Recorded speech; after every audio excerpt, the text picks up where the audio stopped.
पंजाब सैलाब की जद में है और अभी शायद इसी पानी ने सिंध की तरफ सफ़र करना है। सो बहुत सारी चीज़ें इसमें बातें करने वाली। पाकिस्तानी और इंडियन पंजाब दोनों इस वक्त सैलाब के ज़ेर असर हैं। लोगों की नकल मकानी करवाई जा रही है। नकल मकानी कोई आसान चीज़ नहीं होती। आप जब लोगों को कहते हैं कि अपना घर छोड़कर आ जाएं, अपना सारा सामान, अपने पूरी ज़िंदगी जो आपने बनाई है उसको बस आप छोड़ कर आ जाएं, तो एक शख्स ये सोचता है कि मैं जब वापस आऊँगा तो यहाँ पर कुछ होगा कि नहीं होगा। क्या वो पानी में बह चुका होगा, क्या वो चोरी हो चुका होगा, क्या उसको उर्ली लग चुकी होगी। सो ये वो चीज़ें हैं जिनसे इस वक्त लोगों को डील करना पड़ रहा है। दूसरी तरफ हमने ऐसे भी देखा है वीडियोस में कि कुछ लोग कह रहे हैं कि हम जान दे देंगे और अपनी जगह से नहीं हिलेंगे। वहाँ पर पुलिस भी गई है, वहाँ पर दीगर जो आपकी इंतज़ामिया है वो भी गई है। सो बुनियादी बात ये है कि इससे बड़ी ट्रेजेडी कोई हो नहीं सकती। माइग्रेशन के बारे में कहते हैं ना कि वो मतलब जब वो ख़ास तौर पे जिस वक्त मुल्क के टुकड़े होते हैं तो वो उससे बड़ी ट्रेजेडी होती है क्योंकि आप अपने घर वापस नहीं जा सकते। ये उससे बड़ी ट्रेजेडी है मेरी नज़र में कि आप अपने घर वापस तो जा सकते हो लेकिन उसके बाद जब आप उसको देखोगे तो पता नहीं वो आपको आपका घर लगेगा या नहीं लगेगा। और इन हालात में अगेन हुकूमत जो इस वक्त कर रही है, जिस इवैक्यूएशन रेस्क्यू, उसमें कोई कसर नहीं छोड़ी जा रही। हम उनको 100 में से 100 नंबर देंगे। लेकिन सवाल ये ज़रूर होंगे कि जी जब हमें पता था, मैं और आप टीवी पर बैठ के ये बात कर रहे थे कि जी फ्लड का ख़दशा है, तो जाहिर है हुकूमत को, इंतज़ामिया को तो हमसे पहले का पता होगा। तो पहले से कैंप्स क्यों नहीं बनाए गए, पहले से उनको वेल इक्विप्ड क्यों नहीं किया गया, नंबर 1 चीज़।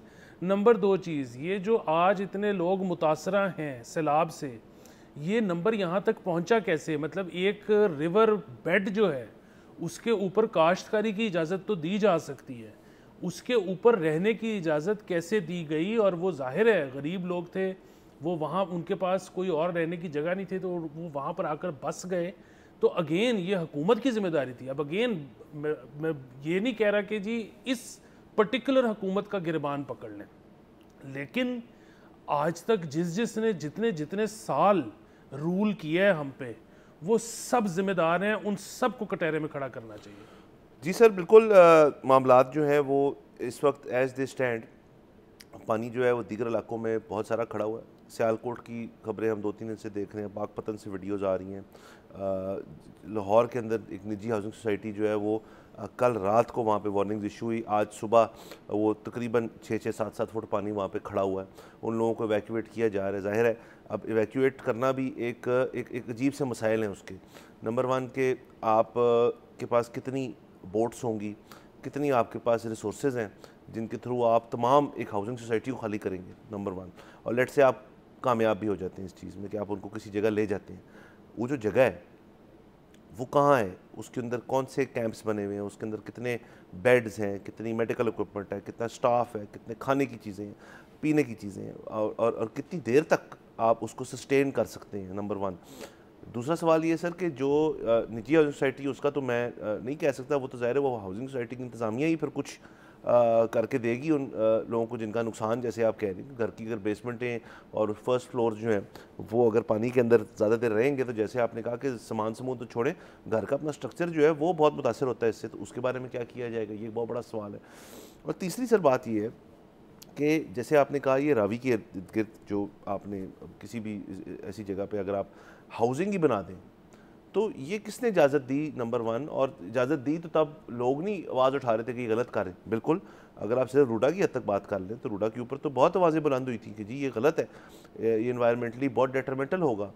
फिर हमें तब भी और अभी भी बताया जा रहा है कि जी असल में जो मास्टर प्लान था ना वो ये था कि जी आप कुछ झीलें बनाएंगे और वो रिजर्वॉर्स होंगे और फॉरेस्टेशन होएगी रूडा में, और ये उसका असल प्लान था।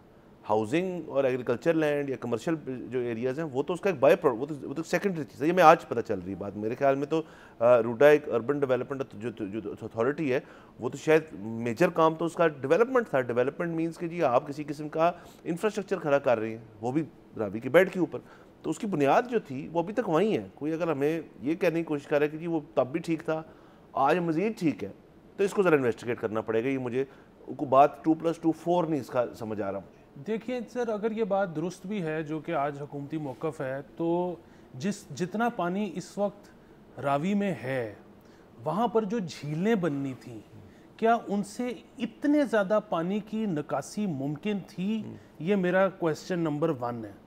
क्वेश्चन नंबर 2, अगर वहाँ पर झीलें और फॉरेस्टेशन होनी थी और फिर उसके बाद कुछ हाउसिंग भी होनी थी, तो फिर इसका प्रायोरिटी लिस्ट ऐसे ही होनी चाहिए थी ना कि पहले वो झीलें बनती, फिर फॉरेस्टेशन होती, उसके बाद।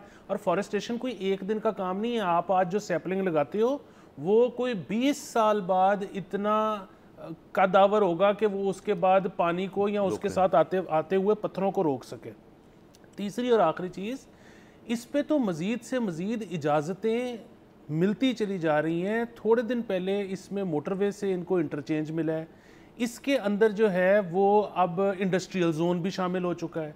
सो सवाल फिर वही है, ये एक हुकूमत की बात नहीं है, लेकिन आप मतवातिर ये पिछली 4-5 हुकूमतें निकाल लें और फिर उसमें ये भी सोच लें कि किसने कितना ज़्यादा टाइम गुजारा है।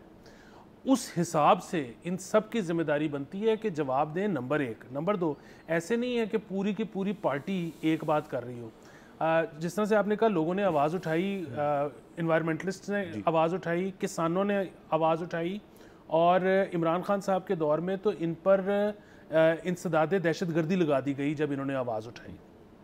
हाई कोर्ट का फैसला आज भी इसके ख़िलाफ़ है, ये सुप्रीम कोर्ट में स्टे पे चल रहे हैं।